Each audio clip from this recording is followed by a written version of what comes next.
The Republic of Cameroon stands at a constitutional crossroads. For over 4 decades, President Paul Biya has presided over the affairs of the state. But the recent scenes from the May 20th Reunification Day celebrations have shocked even his most neutral observers. A head of state visibly frail, disengaged and seemingly unaware of his surroundings, guided at every moment by his wife Chantal Baye and his civil cabinet director Mavondo Ayolo. This moment, publicly broadcast and painfully symbolic, laid bare a truth that can no longer be ignored. President Paul Biya is no longer capable of fulfilling the duties of his office. The 1996 Constitution is unambiguous in Section 5, subsection 2. The President must define national policy, ensure respect for the Constitution, and guarantee the continuity of the state. These are not ceremonial tasks. They require mental clarity, physical presence, and political leadership.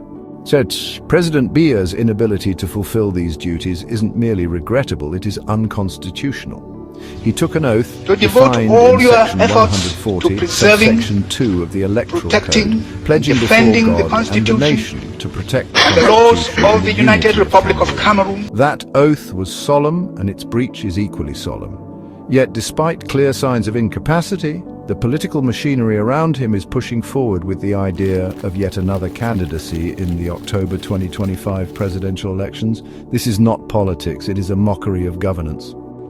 The electoral body, Elections Cameroon, or ELECAM, has a duty far beyond logistics. Section 122, subsection 2, paragraph D of the Electoral Code requires that candidates submit a declaration that they will abide by the Constitution.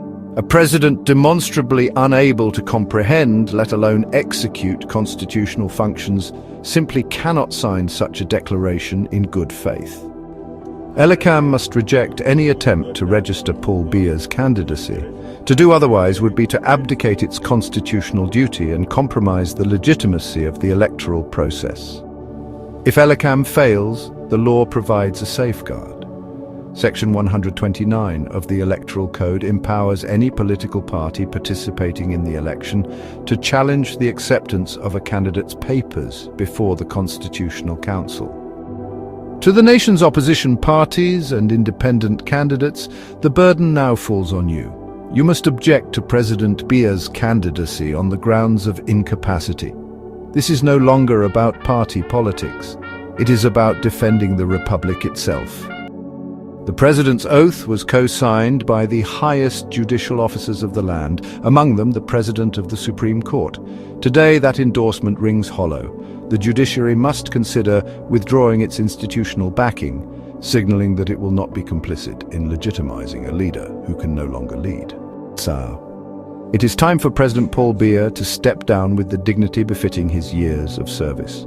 Clinging to power under these circumstances is neither honorable nor sustainable. To those behind his candidacy, those who profit from his presence while the nation suffers from his absence, this is a final warning. Desist. You are dragging the Republic toward an avoidable crisis. The world is watching. More importantly, Cameroonians are watching. Let the law speak. Let duty prevail. Je suis en vedette.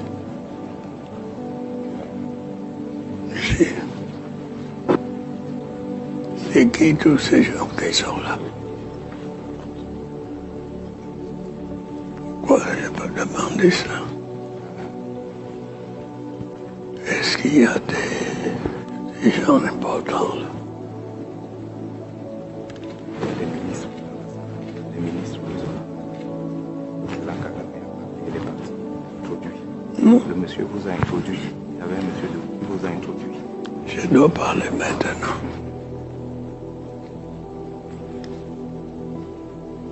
Je vous... Ici. Pourquoi?